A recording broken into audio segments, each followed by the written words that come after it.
আমার চিকেনের সাইজগুলো কত সুন্দর না। এই বড় বড় সাইজের চিকেনগুলো এখন আমি দিয়ে দেবো মশলার মধ্যে। দেখো এইভাবে সুন্দর করে করে দিয়ে দেবো সবগুলো চিকেন। আমি এখানে দিয়ে দেবো আমার এই যে যে কলিজাগুলো ছিল ওগুলো আমি দিয়ে দিচ্ছি। দেখো ওয়াও,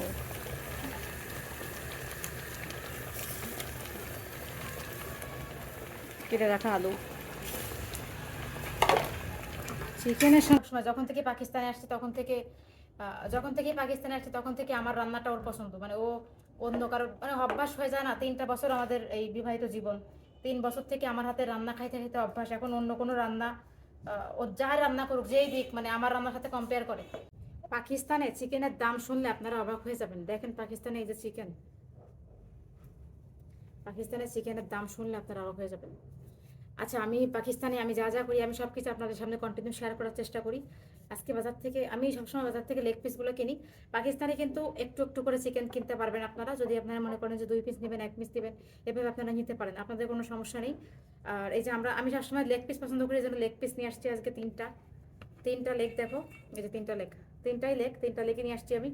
আর এখানে একটু কলিজা, একটু পরান বলে ওইটাকে, দিল কলিজা বলে এক কথায় বলতে গেলে, ওগুলো নিয়ে আসছি। দেখো এই যে কলিজা মিক্স করে কিনছি। তো এগুলো আমি আজকে রান্না করব। মিক্স খেতে ভালোই লাগে, কলিজা গিলা। তো গিলা আজকে মানি না, আমার গিলা খুব একটা ভালো লাগে না, আর আমার বড় গিলা খেতে পছন্দ করে না, সেই জন্য গিলা আনি নাই। লেগ পিস নিয়ে আসছি 3টা। এই লেগ পিসগুলো আজকে আমি রান্না করব, আর সঙ্গে এই যে সুন্দর কলিজা। আমরা যখন বাংলাদেশে একটা মুরগি কিনতাম পুরো, তখন তো এটা গিলা কলিজা সব কিছু একসঙ্গে পাইতাম। কিন্তু এখানে যেহেতু আমি মানে অল্প অল্প করে আমি এভাবেই কিনি, এখানে আসলে একটা মুরগি পুরোপুরি কেনার দরকার হয় না, তাই এখানে একটা সুবিধা আছে। তো যাই হোক, দেখতেই পাচ্ছ কত সুন্দর আমার চিকেনগুলা। এগুলো আমি আসলে ইয়া করি, আমি কেটে নেই সুন্দর করে। আর এই দেখো কাটবো হচ্ছে আমি, যেহেতু চিকেনগুলো পিস করাই আছে চিকেনগুলো, তারপর আমি 2 খণ্ড করে নিব, কারণ এটা অনেক বড়, এর ভিতরে মশলা যাবে না। দেখতে পাচ্ছ প্রায় এটা প্রায় 1 পোয়া প্লাস হবে একটা চিকেন, দেখো অনেক বড়। ঠিক আছে, সো আমি এখানে কলিজা যেগুলো আছে কলিজাগুলো একটু কেটে নিব, কারণ এগুলো অনেক বড় বড়, এর মধ্যে মশলা না গেলে আমার হাজব্যান্ড আবার খেতে চায় না। সো আমি মশলা এখন একটু কেটে নিচ্ছি। কলিজাগুলো আমি অনেক বড়, তো সবগুলোই বড় বড়। সো এই সাইজের করে কেটে নিলে এটার মধ্যে মশলা যাবে সুন্দর, আর খেতেও ভালো লাগবে, তাই না? সো আমি ভাবলাম যে একটু কেটে নিই। এই যে দেখো কত সুন্দর করে কেটে নিচ্ছি। কালকে আমার পাশের বাসা থেকে ইয়া দিছিল, মাংস দিছিল খেতে। ওরা রান্না করে আমাদেরকে দিছিল, কিন্তু এতটাই বাজে ছিল, সত্যি কথা। তো আমার বর বলতেছে যে এতটাই রান্না খারাপ, কালকে তুমি রান্না করবা। তো আজকে আমি রান্না করতে আসলাম, আমি রান্না করি। আমার আমার হাজব্যান্ডের সবসময় যখন থেকে পাকিস্তানে আসছে তখন থেকে আমার রান্নাটা ওর পছন্দ। মানে ও অন্য কারোর মানে অভ্যাস হয়ে যায় না। 3টা বছর আমাদের এই বিবাহিত জীবন, 3 বছর থেকে আমার হাতে রান্না খাইতে খাইতে অভ্যাস। এখন অন্য কোনো রান্না ও যাই রান্না করুক যেই দিক মানে আমার রান্নার সাথে কম্পেয়ার করে। এটাই তো ভালোবাসা। আগে আমি যে মানুষ রান্না করতে পারতাম না, সেই মানুষটা এখন কত সুন্দরভাবে রান্না করি, সব কিছু সংসার মেনটেন করি। আগে কিছুই পারতাম না, এখন সবই করি আলহামদুলিল্লাহ। তো এটাও একটা নিয়ামত যে সব কাজ নিজের মতো করে নিজে করতে পারা সংসারে। আমি আমার সংসারে প্রচুর টাইম দিই। আমি সংসারের কাজ করতে প্রচুর পছন্দ করি। যে মানুষটা আগে একটা মানে গ্লাসে পানিটা আমার আম্মু ঢেলে দিত, সেই মানুষটা এখন মানে সব কাজ করতে পছন্দ করি। রান্না বাড়ার কাজ তো সবার আগে পছন্দ করি। যদিও ভালো রান্না পারি না, কিন্তু করতে করতে শিখবো। আমার শাশুড়ি মা বলে যে সবসময় রান্না বান্না করবা। আপনার শাশুড়ি মার ভিডিওটা দেখছেনি, আমার শাশুড়ি মা কতটা মানে অমায়িক মানুষ। আমার এখানে মুরগি আছে, ওদেরকে দিচ্ছি। তো হচ্ছে যে আমার শাশুড়ি মা সবসময় বলে যে তুমি রান্নাবাড়া করবা, করতে করতে শিখবা। ইনফ্যাক্ট এখানে আসার পর অনেক রান্নাবান্না যা আমি এসে শিখছি, পারতাম না অনেক কিছু। মানুষ আসলে থাকতে থাকতে শিখে যায়, তাই না? থাকতে থাকতে মানুষ শিখে যায়। সো আমিও আহ, থাকতে থাকতে হ্যাঁ থাকতে থাকতে শেখার চেষ্টা করতেছি, আস্তে আস্তে হয়ে যাবে। আর আমাদের বাসার রান্না বাড়া আমার বর খুব পছন্দ করে, বাইরের রান্না ওরটা পছন্দ না। আমরা 2 দিন মানে কয়দিন অকরাচে গেছিলাম, বাইরের খাবার খাইতে খাইতে আমার হাজবেন্ড বলে যে বাইরের খাবার একেবারে, আমারও মুখে একদম অরুচি হয়ে গেছে যে বাইরের খাবার একেবারেই, বাইরের খাবার স্বাস্থ্যসম্মত না। আমি বাইরের খাবার খেয়ে বাসে উঠে বমি করছি, ভালো লাগে না বাইরের খাবার।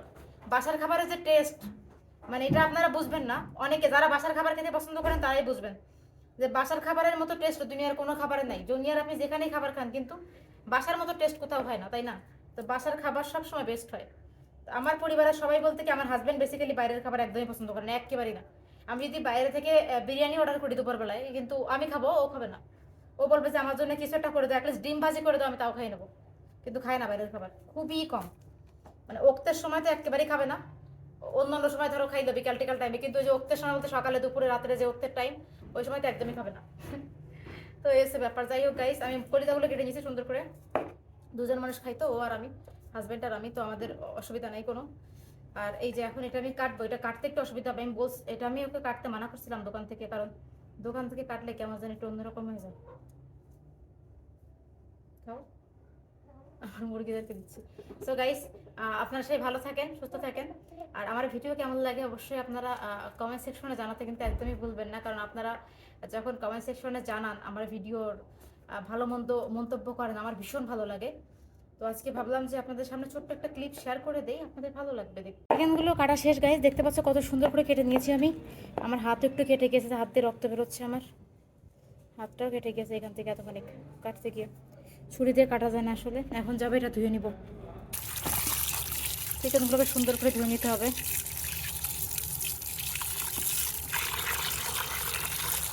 সব কিছু আমি সুন্দরভাবে কেটে নিয়েছি। দেখো একটা আলু ফ্রেশ করে কেটে ধুয়ে নিয়েছি।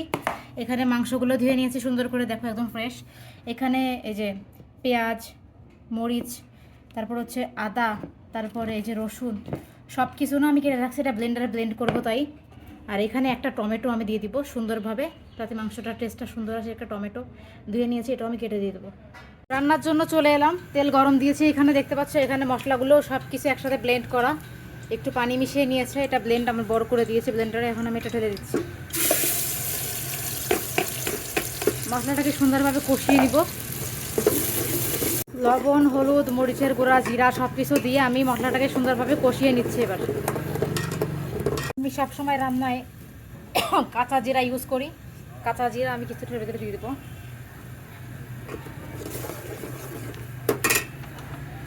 বাইরে আজকে প্রচুর বাতাস হচ্ছে, বাতাসের জন্য রান্নাটা আমার চুলাটা এভাবে এরকম করতেছে। মশলাটা সুন্দরভাবে কষানো শেষ আমার। এখন আমি এখানে চিকেনগুলোকে দিয়ে দেবো। চিকেনগুলো ধুয়ে রাখা ছিল গাইস, দেখতে পাচ্ছ। দেখো আমার চিকেনের সাইজগুলো কত সুন্দর না, এই বড় বড় সাইজের চিকেনগুলো এখন আমি দিয়ে দেবো মশলার মধ্যে। দেখো এইভাবে সুন্দর করে করে দিয়ে দেবো সবগুলো চিকেনগুলো যেহেতু বড় ছিল, দেখো অনেক বড় বড় পিস আমি 2 খণ্ড করে নিয়েছিলাম, কারণ এর ভিতরে মশলাটা না গেলে খেতে টেস্ট লাগবে না। অনেকগুলো চিকেন, দেখো পুরো চিকেনেই আমার এটা পুরো ভরে গিয়েছে। এখন মাংসগুলোকে আমি সেদ্ধ করে নিব, সুন্দর করে কষাবো। যাই হোক, আমি এখানে আলু আর হচ্ছে এই কলিজাগুলো একটু পরে দিচ্ছি। আগে আমি চিকেনগুলোকে কষিয়ে নিচ্ছি সুন্দর করে, তারপরে আমি আলুগুলোকে দিব। আলু আর কলিজা, যেহেতু আলু আর কলিজা অনেক নরম হয়, একটু লেট করে দিব এগুলো আমি। চিকেনগুলো সুন্দরভাবে কষানো চলছে, দেখো এটা কষাতে হবে মিনিমাম 20 মিনিট থেকে 25 মিনিট, তারপরে আমি দিব অন্যগুলো। দেখো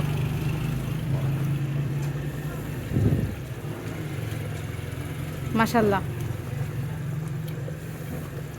অনেক সুন্দর স্মেল আসছে।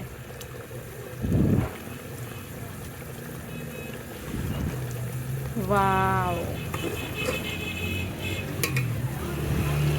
সুন্দর করে কষানো শেষ হয়ে গেলে এখন আমি এখানে দিয়ে দেবো আমার এই যে যে কলিজাগুলো ছিল ওগুলো আমি দিয়ে দিচ্ছি।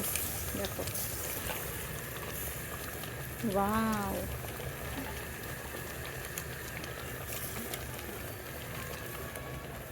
কেটে রাখা আলু।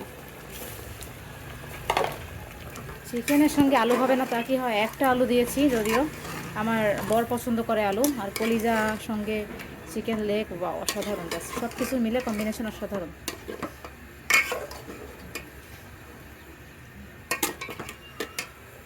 সুন্দর করে কষানো শেষ হয়ে গেলে এখন আমি এখানে দিয়ে দেবো আমার এই যে কলিজাগুলো ছিল ওগুলো আমি দিয়ে দিচ্ছি। দেখো ওয়াও,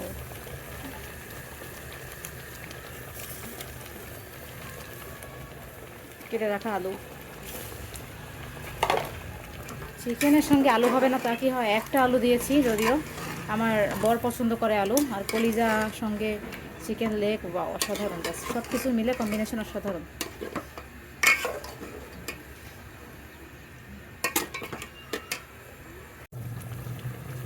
ওয়াও,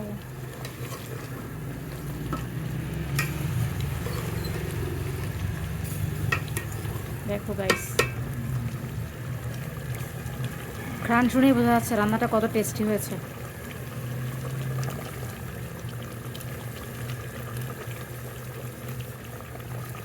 আমার বরের তো খুব পছন্দ আমার হাতের রান্না, সেটা তো আপনাদেরকে আগেও বলেছি।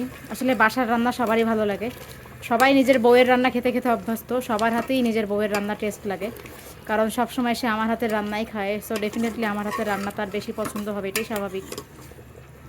একটা রান্না খেতে খেতে অভ্যস্ত হয়ে গেলে তখন অন্য রান্নার টেস্ট আর ভালো লাগে না।